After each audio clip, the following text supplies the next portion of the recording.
Why are we not working on it on the training ground? Oh! Statues! Who is it, that? Any set piece around our box, you've got a chance. Here's a shocker, folks. Manchester United have conceded from a set piece. Again. It's 3-0. Go away. It's 3-0. That is terrible. Talk confident Bruno, that. That is absolutely terrible. It did. Started with Bruno losing it, then Mainly wasn't strong enough, and then we just looked so passive as they get strolled into our box. Bournemouth's gonna make it 3-0! No, I don't believe it! Oh my god, it's 3-0 to the Cherries, guys! Honestly, I just said a second ago as well. At Spurs, it was 3. Now it's 3 again. We're so out. Get the ball out. What are you doing? Oh my goodness, fam. Get Porro off at half-time. Get him off at half-time. He's been absolutely atrocious out there. He keeps backing off. Another goal. Fucking hell, man. Whoa, okay, it's gonna be tough. Oh my days, bruv! Oh, too easy! It's piss poor from him there. You can't vacate that. You cannot vacate that and not go and win that. Now, ridiculous, bruv. Look at Porro. Look. Oh my god.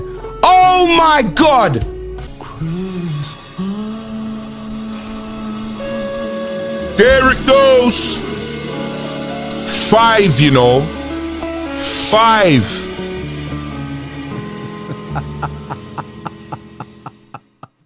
Look, doesn't matter who you support. If you don't enjoy fan content, I mean, what you're doing here. Hit the like button, subscribe. Please share this across your social media platforms, in your group chats, etc.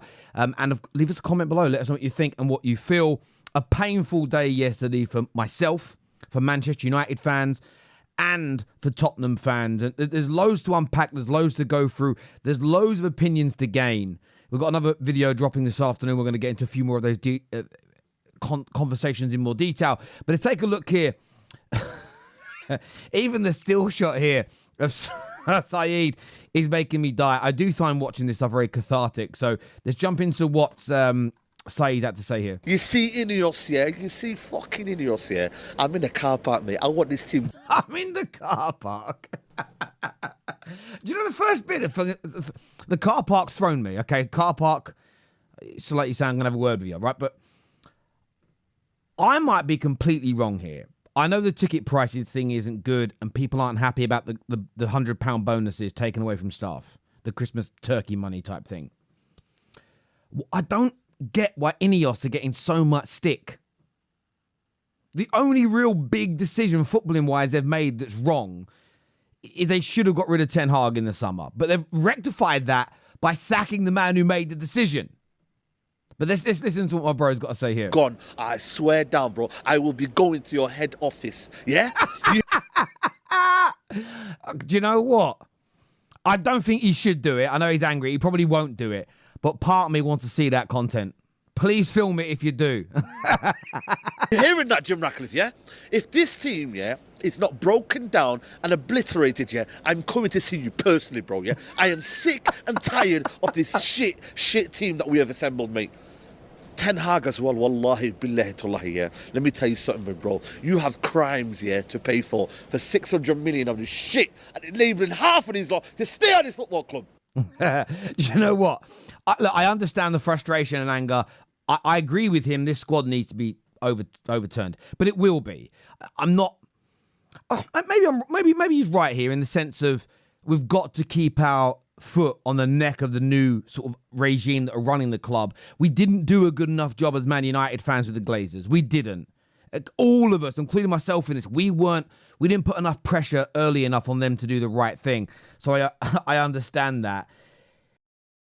Has got to go. And this is my only message though to Man United fans. We all have agendas to a certain degree. I like player X, you like player Y. What we have to understand is there's going to be some eggs broken when it comes to making this omelette. There's going to be players that we all expected to deliver in this regime change who don't and are sold. There are going to be players that we think are going to be awful who may stay a little bit longer. The only message I have, and listen, I was fuming yesterday as well. I was. I'm not saying you can't be angry. Please don't twist my words.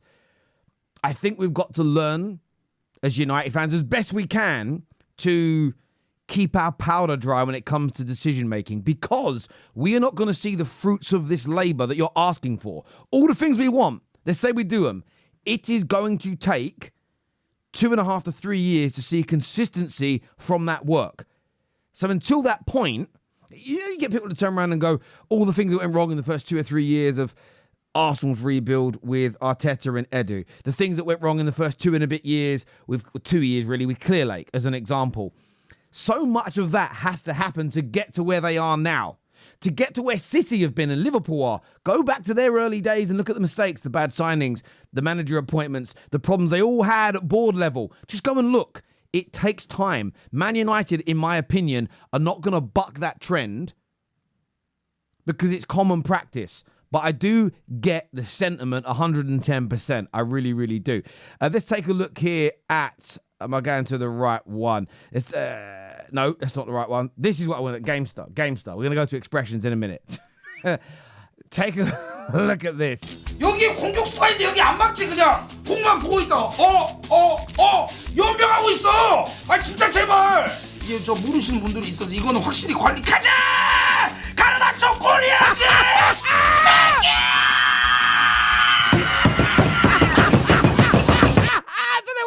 I don't know what words he said, but I love it.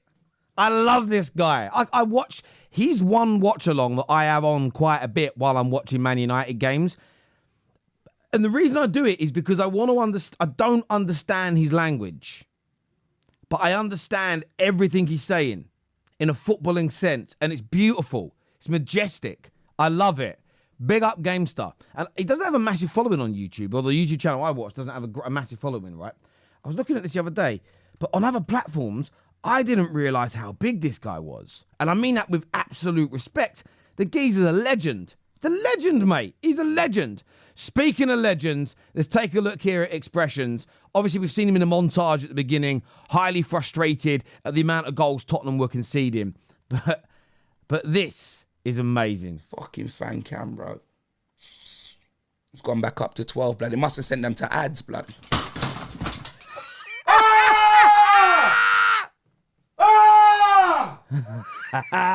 The context of this, right? Context of this. His viewing figures were at like 12,000 and they started to drop. And he was like, thank God people are leaving me alone now. Right? They're going to slowly go away. And then he all came back and he realized it was just YouTube playing an ad in his watch along. That's why the numbers went away. Someone asked me that question the other day, actually. He said, Terry, why did I watch you? Sometimes you have like 2,000, 3,000, whatever, 4,000 watching. Why would it drop by 500, 600, 700 and then jump back up? Why does it keep doing that? Adverts. Typically speaking, I don't know why YouTube does that. When someone starts watching an advert, if they play one during your video and someone sees it, it takes the viewer away, which is annoying. But that's the reason it happens. But yeah, watch it. So frustrated.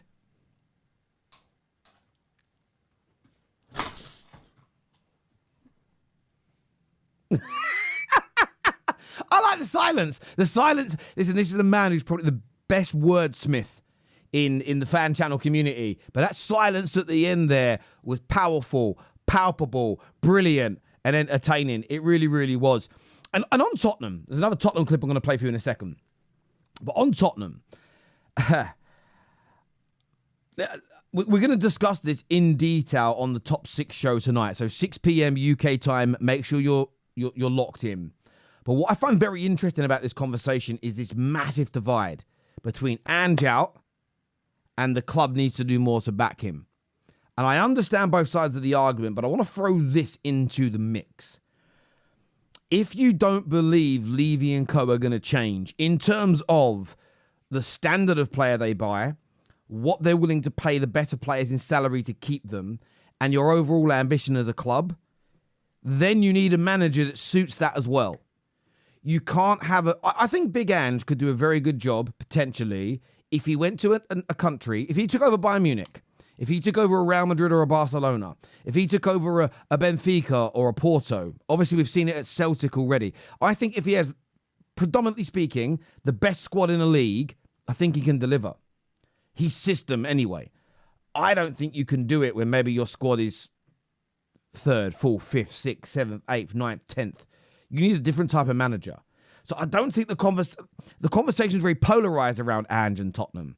But I think there's a solution nearer the middle that we're going to discuss on the Top 6 show later today, so make sure you tune in. This clip here. I don't know why that's blurred. Sometimes this... I record this on XSplit and it does this, but let's take a look at this. I'm laughing already because I know what comes. Very undeserved, I would say. But we'll take it. We'll take it nonetheless. All day. So this is just after Tottenham have gone they've scored a goal. It's become 2-1. Madison's scored. So you understand what we're watching. Here, messing around with it at the back. And a bit of pressure here. And Liverpool are rattled. Win it, Spurs. Liverpool are rattled. Just after it's gone 2-1. Sorry, because I know. You know, when you try and tell a joke, sometimes you can't get the punchline out because you know. Get on that, Archie. Mo Salah. Oh, He's got Luis Diaz. Here. He's got Szoboszlai. Szoboszlai one-on-one, and he puts it through Forster's legs, and it's 3-1 to Liverpool. Oh, my God. All that hope, dragging ourselves back into this game, and Liverpool just restore their 2-goal lead as easy. It was easy, but listen how quickly from the rattled comment. Here, messing around with it at the back, and a bit of pressure here, and Liverpool are rattled. So he's just said it, okay? So we are 10 seconds into this clip at this point, right? I'm looking at the counter. Let's count the seconds until they score. Win it, Spurs.